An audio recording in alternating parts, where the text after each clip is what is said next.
الدین اما بعد۔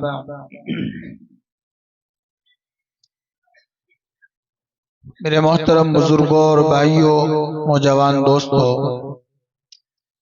اور اسٹیج پر تشریف فرما قابل عزت احترام، لائق عزت تعظیم حضرات علماء کرام، بزرگان دین، عمائدین قوم و ملت، اور پس پردہ اس جلسے کو سن رہی خواتین امت، مائیں اور بہنیں،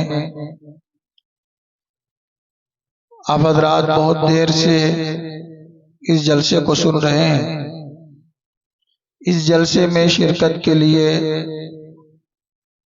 20 دن قبل تاریخ طے ہو گئی تھی۔ ہم نے آنے کا وعدہ کر لیا تھا، اور وعدے کے مطابق وعدہ نبھانے کے لیے بندہ حاضر بھی ہو گیا، لیکن آپ حضرات محسوس کر رہے ہوں گے مسلسل جلسوں میں شرکت کی وجہ سے ایک دن میں 2 3 جلسوں میں شرکت کی وجہ سے گلا جواب دے رہا ہے، آواز متاثر ہے، گلا متاثر ہے، لیکن جو کہ وعدہ کر لیا تھا، وعدہ نبھانا ضروری تھا۔ صبح سے اب تک یہ تیسرا جلسہ ہے جس میں شرکت ہو رہی ہے۔ تقریباً 9-10 بجے تک مدارالعلوم میں امتحان میں حاضری، پھر اس کے بعد شہر چلکانہ میں، چلکانہ سلطان پور، وہاں سے پھر تیتروں کے پاس، تیتروں سے پھر یہاں آپ حضرات کی خدمت میں حاضر ہوا۔ بہت زیادہ دیر آپ حضرات کی خدمت میں حائل نہیں ہو سکتا۔ اپنے مہمانوں کے درمیان اور آپ کے درمیان چند باتیں عرض کرنی ہیں۔ پہلی بات تو یہ ہے کہ اللہ سبحانہ و تعالی نے ہم کو جن بے شمار نعمتوں سے نوازا ہے، سب سے پہلے تو یہی کہ اللہ تعالیٰ نے ہم کو وجود بخشا، یہی کیا کم کوئی نعمت ہے۔ اللہ سبحانہ و تعالیٰ ہی کی مرضی سے ہم اس دنیا میں آئے ہیں۔ اللہ سبحانہ و تعالیٰ نے اپنے اس انعام کو اور احسان کو قرآن پاک میں جا بجا ذکر بھی فرمایا ہے۔ یا ایھا الناس ما غرک بربک الکریم، ما غرک بربک الکریم الذی خلقک فسواک فعدلک فی ای صورت ما شاء رکبک۔ تم کو تمہارے کریم رب کی طرف سے کس نے دھوکے میں ڈال دیا؟ جس نے تمہیں وجود بخشا، تم کو پیدا کیا، الذی خلقک فسواک، اور بہت اعتدال کے ساتھ اللہ تعالیٰ نے تم کو پیدا کیا، ہاتھ پاؤں میں، آنکھوں میں، کانوں میں جو تناسب اور جو اعتدال رکھا، جو خوبصورتی رکھی۔ کیسے لگتے ہم اگر ایک آنکھ ذرا دوسری آنکھ سے چھوٹی ہوتی یا بڑی ہوتی، کان چھوٹے بڑے ہوتے، ہاتھ چھوٹے بڑے ہوتے، پاؤں چھوٹے بڑے ہوتے، لیکن اللہ تبارک و تعالی نے خلقک فسواک فعدلک، اخرجکم من بطون امہاتکم لا تعلمون شیئا۔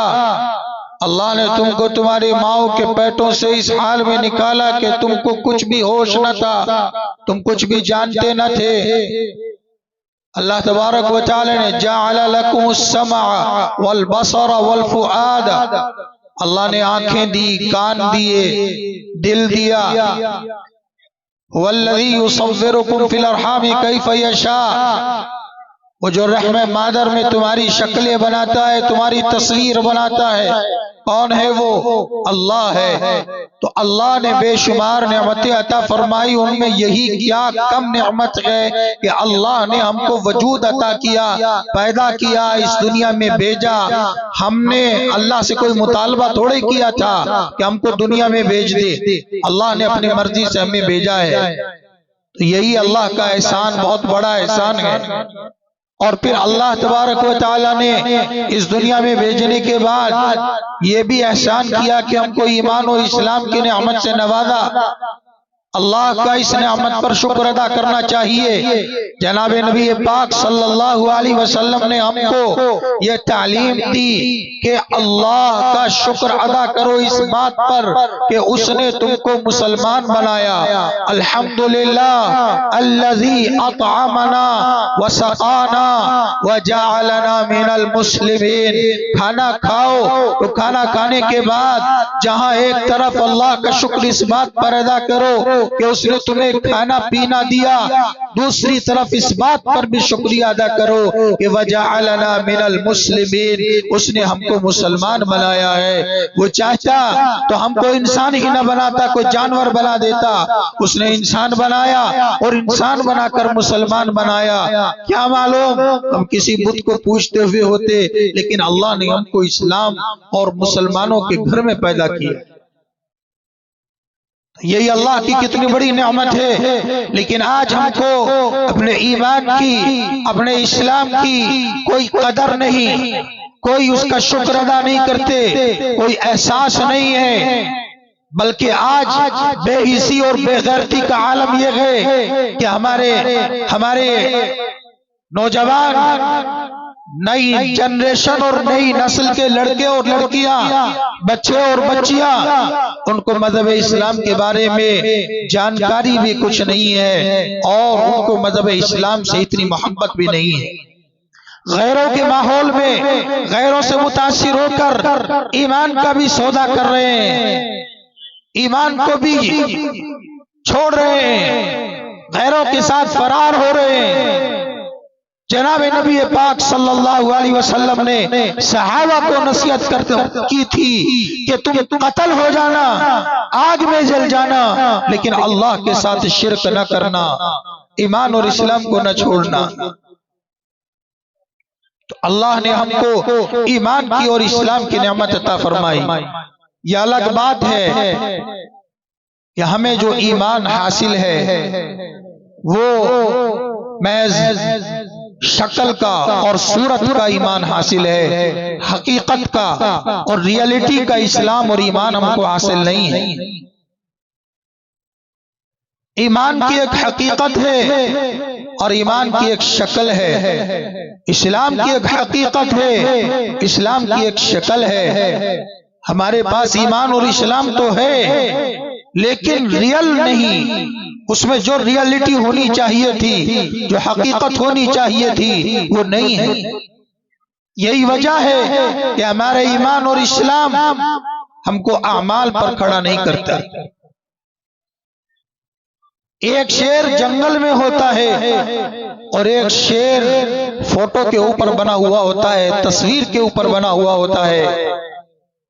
جنگل کے شیر کی ایک ریئلٹی ہوتی ہے، ایک حقیقت ہوتی ہے، اس سے آدمی ڈرتے ہیں، اس سے جنگل کے جانور ڈرتے ہیں۔ جب وہ جنگل کے اندر دہاڑتا ہے، جب جنگل کے اندر شیر آواز نکالتا ہے تو تمام جانور خوف زدہ ہو جاتے ہیں، خوف سے کانپنے لگتے ہیں، اپنے اپنے بلوں میں گھس جاتے ہیں۔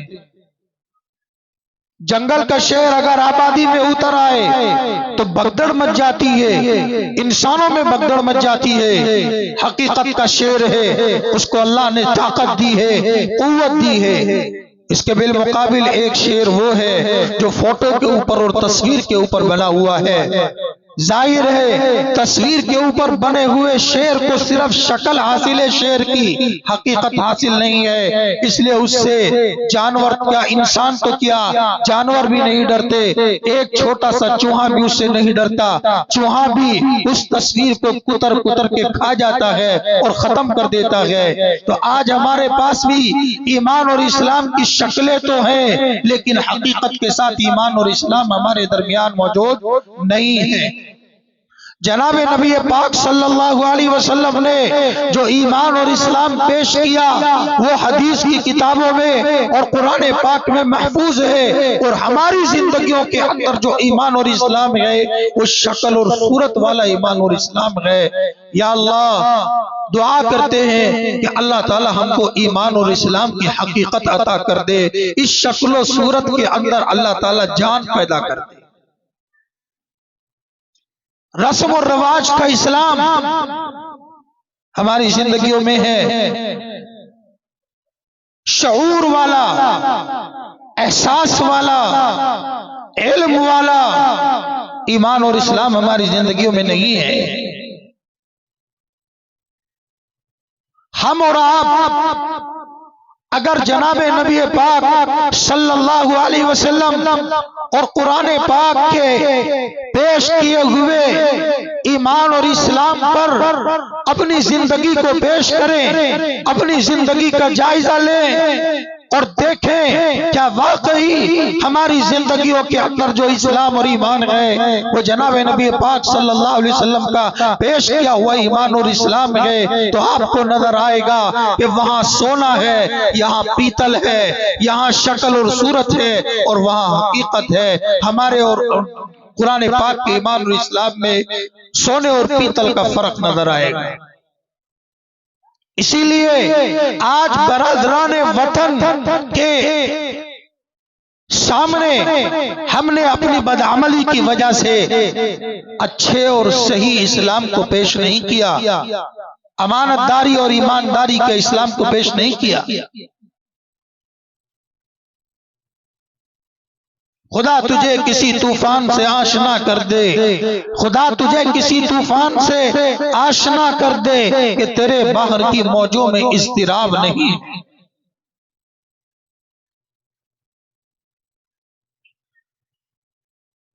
اللہ نے ہم کو جو نعمتیں دی، میں یہ بات عرض کر رہا تھا، ان میں بڑی نعمت خود اللہ تعالیٰ نے ہم کو انسان بنایا، پیدا کیا، ایمان اور اسلام عطا کیا اور بے شمار نعمتیں عطا کی۔ ان نعمتوں میں بڑی نعمت اللہ تعالیٰ نے ہم کو اولاد عطا کی۔ یہ اولاد اللہ تعالیٰ کی نعمت اور امانت ہے۔ کتنے لوگ ہیں جو اولاد سے محروم ہیں، لا ولد ہیں۔ ارشاد ربانی ہے، یہب لمن یشاء اناسا ویہب لمن یشاء الذکور او یزوجہم ذکرانا واناسا ویجعل من یشاء عقیما۔ وہ جسے چاہتا ہے لڑکیاں دیتا ہے، جسے چاہتا ہے لڑکے دیتا ہے، اور جسے چاہتا ہے لڑکے بھی دیتا ہے اور لڑکیاں بھی دیتا ہے، اور جسے چاہتا ہے ویجعل من یشاء عقیما، جسے چاہتا ہے بانج بنا دیتا ہے، لا ولد بنا دیتا ہے، ان کو کچھ بھی عطا نہیں کرتا۔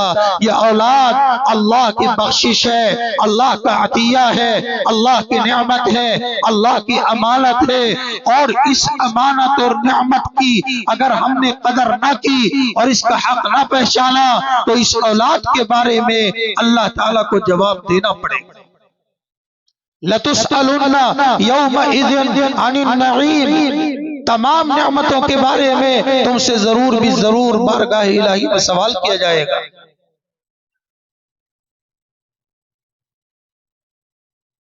جس طرح ماں باپ کے کچھ حقوق اولاد کے اوپر ہیں، اور ہم اکثر اپنے جلسوں میں یہ سنتے اور سناتے ہیں کہ اولاد کو ماں باپ کے ساتھ اچھا سلوک کرنا چاہیے، قرآن پاک میں اس کی زبردست تاکید اور ترغیب آئی ہے، یاد رکھو اسی طرح اولاد کے بھی ماں باپ کے اوپر کچھ حقوق ہیں۔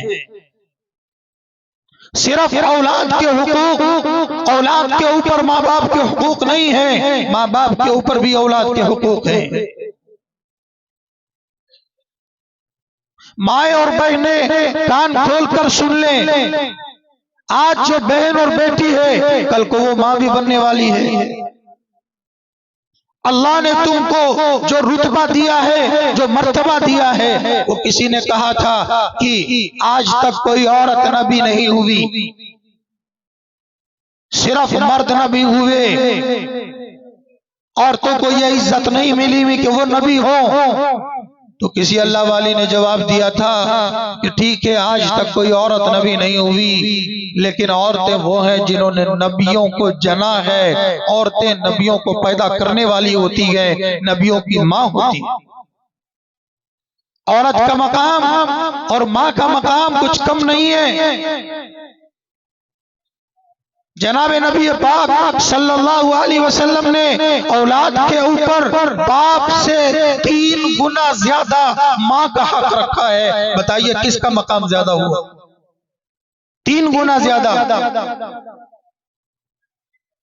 صحابی حاضر خدمت ہوئے، عرض کیا جنگ میں جانا چاہتا ہوں۔ پوچھا ماں زندہ ہے؟ فرمایا ہاں زندہ ہے۔ کہ گھر جا ماں کی خدمت کر، تجھے جہاد کا ثواب ملے گا۔ صحابی نے پوچھا یا رسول اللہ کس کے ساتھ حسن سلوک کروں؟ پوچھا ماں ہے؟ کہ جی ہے۔ کہ ماں کے ساتھ کر جا کر۔ پوچھا یا رسول اللہ اس کے بعد کس کا درجہ ہے؟ فرمایا پھر بھی ماں کا ہے۔ پوچھا یا رسول اللہ تیسرے نمبر پر پھر کس کا درجہ ہے؟ فرمایا پھر بھی ماں کا درجہ ہے۔ 3 دفعہ آپ نے فرمایا ماں کا درجہ ہے، چوتھی دفعہ پوچھنے پر فرمایا اس کے بعد تیرے باپ کا درجہ ہے۔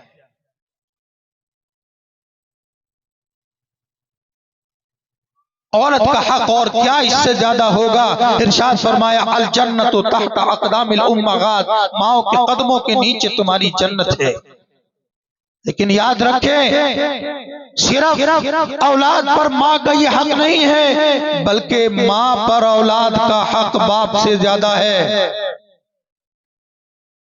ایک اولاد کی تعلیم اور تربیت میں جتنی بڑی ذمہ داری باپ کی ہے، میں آج علماء کی موجودگی میں کہہ رہا ہوں باپ سے زیادہ بڑی ذمہ داری اولاد کی تعلیم اور تربیت میں ماں کی ہے، عورت کی ہے۔ باپ کی دوسرے نمبر پر ہے، پہلے نمبر پر ماں کی ذمہ داری اور ماں ذمہ دار ہے۔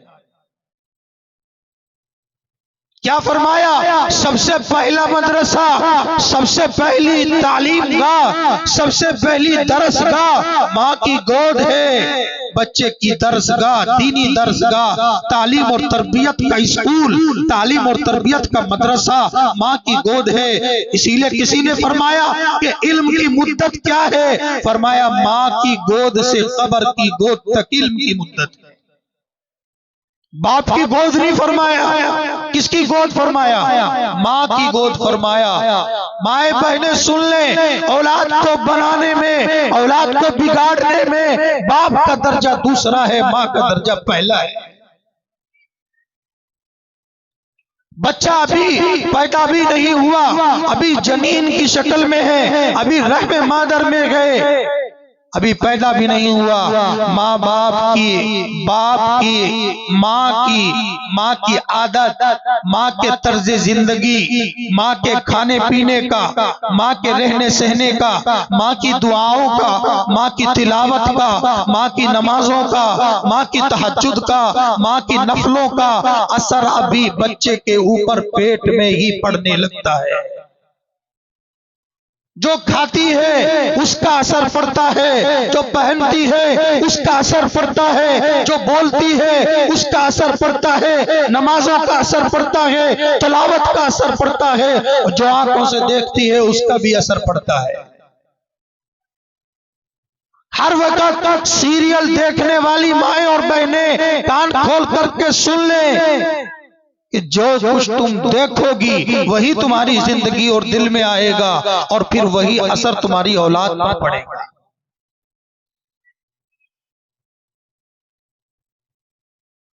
مائیں کبھی شیخ عبد القادر جیلانی جنا کرتی تھی، خواجہ معین الدین اجمیری چشتی جنا کرتی تھی، مائیں کبھی شیخ الاسلام، شیخ الہند، فقیہ الامت، فقیہ الاسلام، حکیم الامت، حکیم الاسلام، یہ لوگ جنا کرتی تھی۔ اور آج مائیں جو ہیں وہ موبائل والی نسل جن رہی ہے، موبائل والی،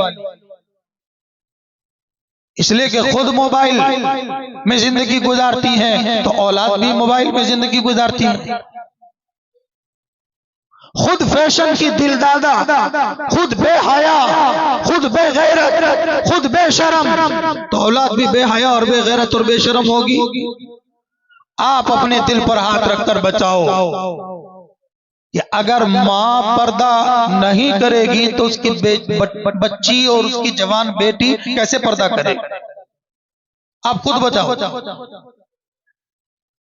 شادی کے اندر، بیاہ کے اندر، شادی حال میں جا رہی ہے، 2.5 کلو کا فیشن کر کے، 5-5 ہزار روپے کا سوٹ پہن کر کے، بے پردہ، بے برقع، تو اپنی جوان بچی کو کیسے پردے میں لائے گی؟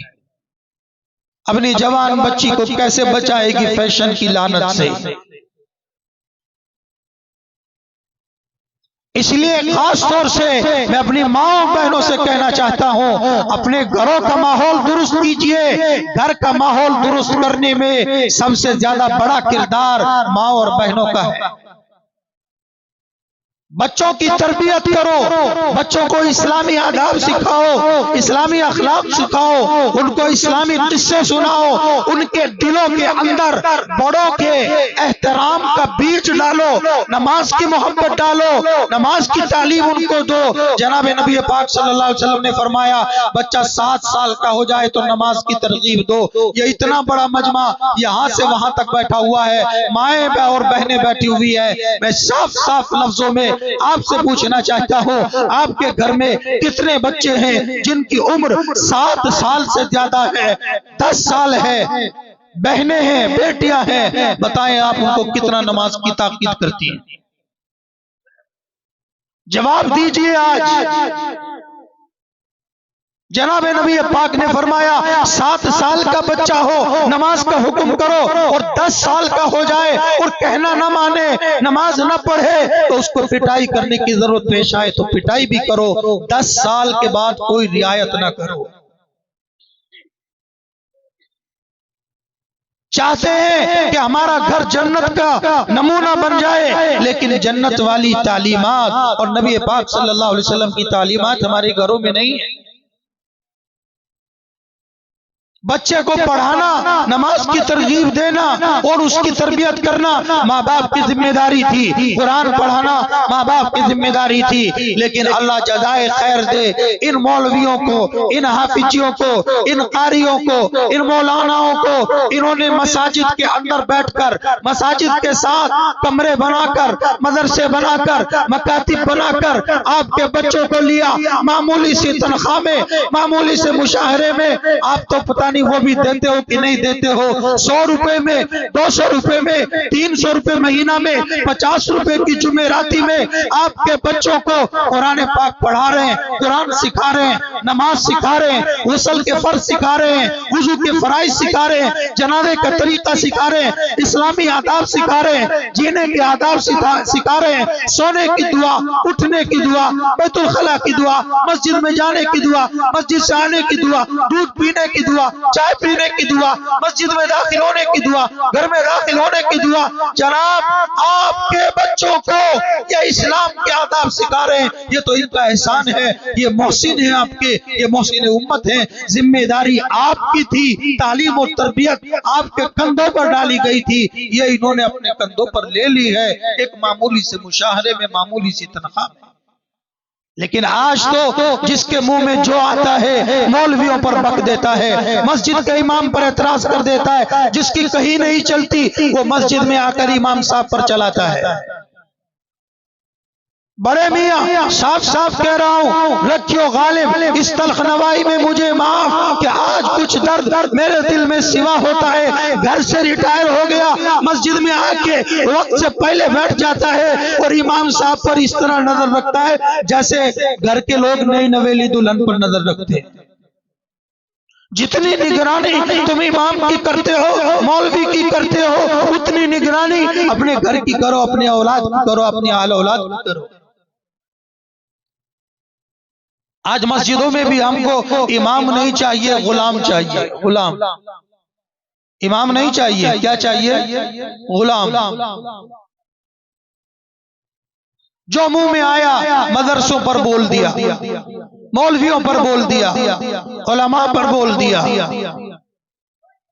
یہ محسنین امت ہیں اور جناب نبی پاک صلی اللہ علیہ وسلم کے جانشین اور وارثین ہیں۔ حضرات علماء بیٹھے ہیں، قرآن کی 3-4 آیتوں میں اللہ نے جناب نبی پاک صلی اللہ علیہ وسلم کے بعثت کے مقاصد کو بیان فرمایا کہ آپ کو ہم نے دنیا میں اس لیے بھیجا کہ آپ کے قلب اطہر پر اپنا پاک کلام آیتوں کی شکل میں نازل کریں گے۔ آپ ان آیتوں کو امت کو سکھلائیں گے، امت کو یاد کرائیں گے۔ یتلو علیہم آیات ہی، اور امت کو ان آیتوں کا مطلب بتائیں گے، مفہوم سمجھائیں گے، طریقہ سکھائیں گے۔ ہم نے کہا نماز قائم کرو، نبی پاک نے نماز قائم کر کے سمجھا دیا۔ ہم نے کہا آتوا الزکات، زکات ادا کرو، جناب نبی پاک نے زکات کی ادائیگی کے طریقے ہم کو سمجھا دیے۔ اللہ نے قرآن پاک میں حج کا ذکر کیا، جناب نبی پاک نے حج کر کے دکھلا دیا۔ عمرے کا ذکر کیا، جناب نبی پاک نے عمرہ کر کے سمجھا دیا۔ روزے کا ذکر کیا، جناب نبی پاک نے روزہ رکھ کر سکھا دیا۔ تجارت سکھا دی، آداب زندگی سکھا دیے، اٹھنا بیٹھنا، جاگنا سونا، ہگنا موتنا، معاملہ کرنا، نکاح کرنا، معاشرت، اخلاقیات، تجارت، زندگی کا کوئی گوشہ، کوئی لمحہ ایسا نہیں چھوڑا جو جناب نبی پاک صلی اللہ علیہ وسلم نے ہم کو سکھلا نہ دیا۔ قرآن پاک کی محنت کی، اتر کر حرا سے سوئے قوم آیا، ایک نسخہ کیمیا اپنے ساتھ لایا۔ وہ بجلی کا کڑکا تھا یا صوت ہادی، عرب کی زمین جس نے ساری ہلا دی۔ درفشانی نے تیری قطروں کو دریا کر دیا، دلوں کو روشن آنکھوں کو بینا کر دیا۔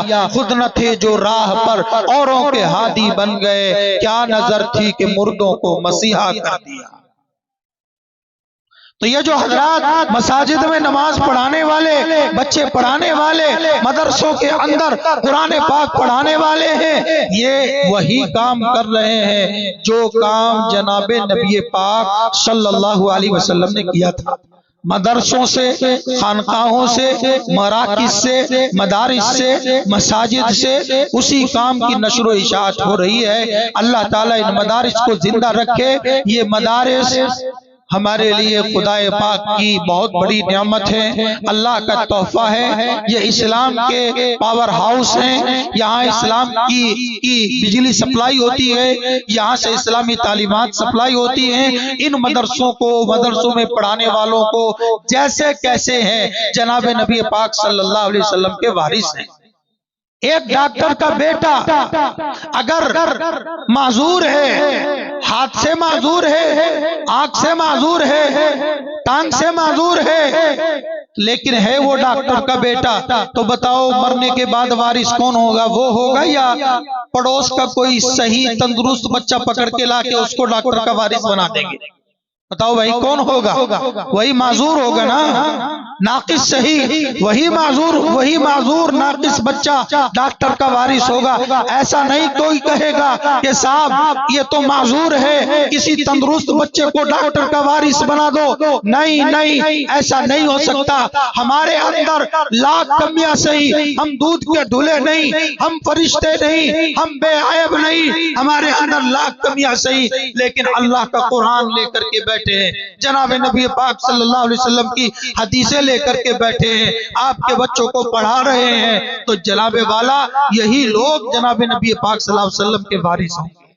نعرہ تکبیر، نعرہ تکبیر۔ علماء دیوبند حضرت مولانا مفتی جاوید رانا صاحب، میرے بھائیو عرض یہ کرنا ہے کہ یہ مدارس ہمارے لیے بہت بڑی نعمت ہے، اور مجھے اپنے بھائیوں سے پوری امید ہے کہ وہ ان مدارس کو اپنی جان کی طرح عزیز رکھتے ہیں اور رکھیں گے، ان مدارس پر کبھی کوئی آنچ نہیں آنے دیں گے، ان مدارس پر کبھی کوئی آنچ نہیں آنے دیں گے، اپنی زبانوں سے بھی ان کو محفوظ رکھیں گے اور دوسروں سے بھی ان کو محفوظ رکھیں گے، اور ان مدارس کا انشاءاللہ ہم دامے درمے قدمے سخنے ہر طرح سے تعاون کریں گے، ان مدرسے میں پڑھنے والوں کا بھی انشاءاللہ ہم بھرپور تعاون